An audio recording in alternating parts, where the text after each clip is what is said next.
আজি সমগ্ৰ দেশবাসী এক বিৰল মহাজাগতিক পৰিঘটনাৰ সাক্ষী হ'ব কাৰণ আজি আছে পূৰ্ণগ্ৰাস চন্দ্ৰগ্ৰহণ আৰু সেই বিষয়ে জানিবলৈ আমি তাৰকাগৃহৰ জ্যোতিৰ্বিজ্ঞানী তেখেতৰ ওচৰলৈ আহিছোঁ বাবুল বৰাৰ ওচৰলৈ আৰু তেখেতৰ পৰা আমি গম পাম আচলতে কেনেধৰণে এই যিটো বিৰল পৰিঘটনা সেই পৰিঘটনাৰ সাক্ষী হ'ব এয়া স্বচক্ষুৰে দেখিব পাৰিবনে নাই এই কথাখিনি জানিবলৈ আহিছোঁ আপোনাক স্বাগতম জনাইছোঁ আৰু আজি আচলতে এক বিৰল মহাজাগতিক পৰিঘটনাৰ সাক্ষী হ'ব অসমৰ পৰা দেখা যাবনে যদি বতৰ ফৰকাল থাকে হয় বতৰ ফৰকাল থাকিলে অসমৰ পৰা নিশ্চয় দেখা যাব গোটেই অসম তথা উত্তৰ পূৰ্বাঞ্চল আৰু গোটেই সমগ্ৰ ভাৰতবৰ্ষৰ পৰাই দেখা যাব আৰু ভাৰতবৰ্ষৰ উপৰিও এইটো এছিয়া ইউৰোপ আফ্ৰিকা আৰু অষ্ট্ৰেলিয়া মহাদেশৰ পৰাও দেখিবলৈ পোৱা যাব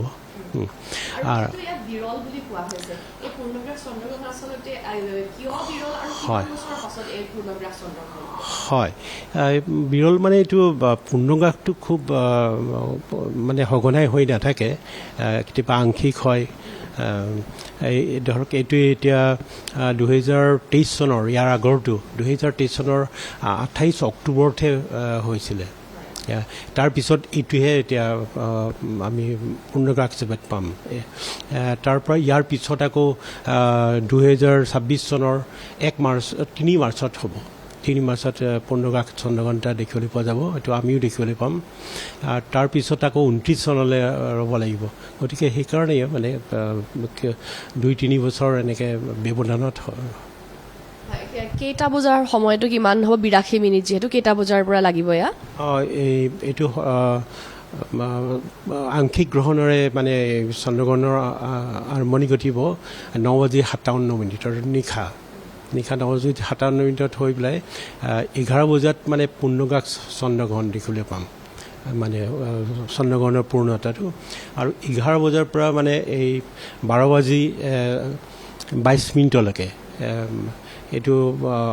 পূৰ্ণগ্ৰাস হিচাপতে থাকি যাব আৰু সেই সময়ত তাৰমানে চন্দ্ৰটো 11 বজাৰ পৰাই মানে সম্পূৰ্ণ তাম বৰণীয়া ৰঙা নিচিনা দেখা যাব আৰু এই তাৰপিছতে আকৌ আংশিক গ্ৰহণ শেষ হ'বগৈ আংশিক গ্ৰহণৰ শেষ হ'ব 1:26 হয় গুৱাহাটী তাৰকাগৃহত কিবা ব্যৱস্থা কৰিছে নেকি আপোনালোকে চন্দ্ৰগ্ৰহণ চাব পৰাকৈ চন্দ্ৰগ্ৰহণ আমাৰ ইয়াতে মানে আমাৰ অবজাৰ্ভেশ্যন কৰা হ'ব কিন্তু মানে এই সেইটো পাব্লিকৰ কাৰণে পাব্লিকে এইটো মানে জনসাধাৰণে এইটো নিজৰ ঘৰৰ পৰাই চাব পাৰে আৰু চন্দ্ৰগ্ৰহণ চোৱাত কোনো বাধা নাই খালী চকুৰে চাব পাৰে যেনেকৈ সূৰ্যগ্ৰহণ বাধা থাকে ফিল্টাৰলৈ চাব লাগে টেলিস্কোপ এনেকুৱা কোনো বাধা নাথাকে গতিকে